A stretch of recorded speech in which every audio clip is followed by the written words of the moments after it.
One आज हम chapter number 14 का नेक्स्ट टॉपिक कंटिन्यू करेंगे। हमारा आज का टॉपिक है ऑल्टरनेटिव और non conventional sources of energy. So हम अब तक ट्रेडिशनल सोर्सेज को कर चुके हैं। टेक्नोलॉजी ने जो ट्रेडिशनल सोर्सेज को मॉडिफाई किया और प्रोडक्टिविटी को इंक्रीज़ किया वो भी हम कर चुके हैं। हम अब कुछ ऑल्टरनेटिव सोर्सेज को देखेंगे कि कौन कौन से हैं हमारे पास। पहला है हमारा सोलर एनर्जी। सोलर एनर्जी क्या होती है?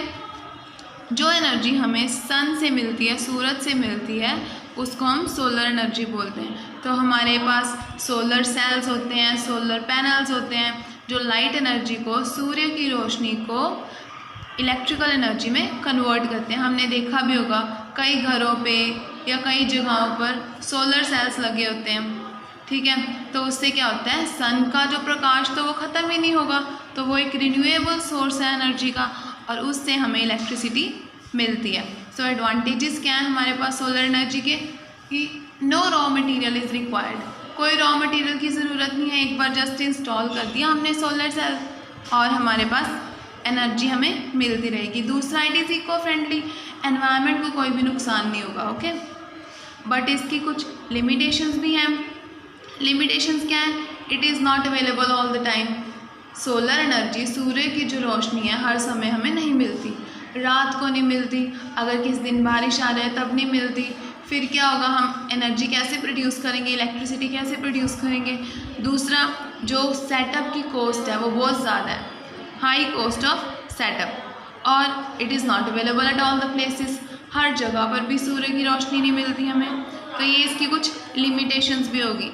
नेक्स्ट है हमारे पास नॉन कन्वेंशनल सोर्सेज का ही नेक्स्ट पार्ट, एनर्जी फ्रॉम सी। समुद्र से भी एनर्जी जो हमें मिलती है, उसके कौन कौन से सोर्सेज हैं? पहला है टाइडल एनर्जी।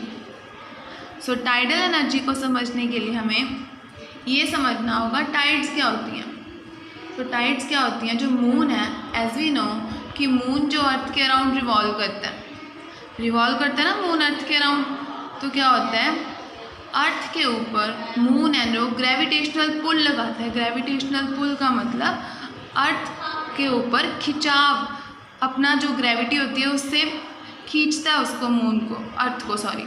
तो क्या होता है, अर्थ के ऊपर जो समुद्र होते हैं ना, जो उसके ऊपर जो ओशियंस होते हैं, ओशियंस का पानी है जो, वो एक दिन में 2 बारी ऊंचा उठता है, ठीक है, 2 बारी हाई टाइड आती है और 2 बारी लो टाइड आती है।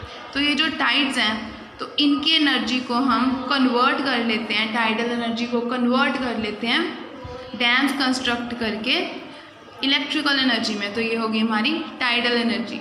तो टाइडल एनर्जी में मेन इंपॉर्टेंट चीज़ क्या है? Gravitational pull of the moon. Next is wave energy. तो जो वेव्स हैं, जो समुद्र में जो लहरें उठती हैं, वो कैसे बनती हैं? Formed by the strong winds. तेज़ हवाएं चलती हैं तो वेव्स बनती हैं समुद्र में। सो इस एनर्जी को भी हम कन्वर्ट कर सकते हैं इलेक्ट्रिकल एनर्जी में।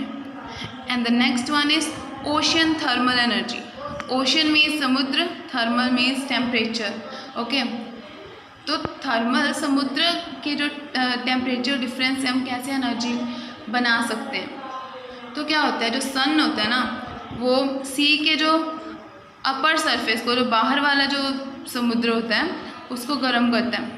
तो surface of the sea hot हो जाता है ड्यू टू सन, और जो डीप वाटर होता है उस पर सूरज है जो, नहीं, सूर्य की रोशनी नहीं पहुंच पाती, तो वो ठंडा रहता है। तो इस टेम्परेचर डिफरेंस से हम एनर्जी कन्वर्ट कर सकते हैं। बट कंडीशन क्या है कि एटलीस्ट जो हमारे पास, हम जो 2 टेम्परेचर डिफरेंस ले रहे हैं उनमें कम से कम 2 किलोमीटर का डिस्टेंस होना चाहिए और टेम्परेचर डिफरेंस कम से कम 20 डिग्री सेल्सियस होना चाहिए। इससे ज़्यादा भी हो सकता है, इससे कम अगर होगा तो हमें इलेक्ट्रिसिटी, हमें एनर्जी नहीं मिलेगी, ठीक है। तो आज हमने किया है सोलर एनर्जी और एनर्जी फ्रॉम द सी। सो आप अपनी बुक से एक बार इसको रीड कर लेना, इन टॉपिक्स को, okay. So this is it, thank you.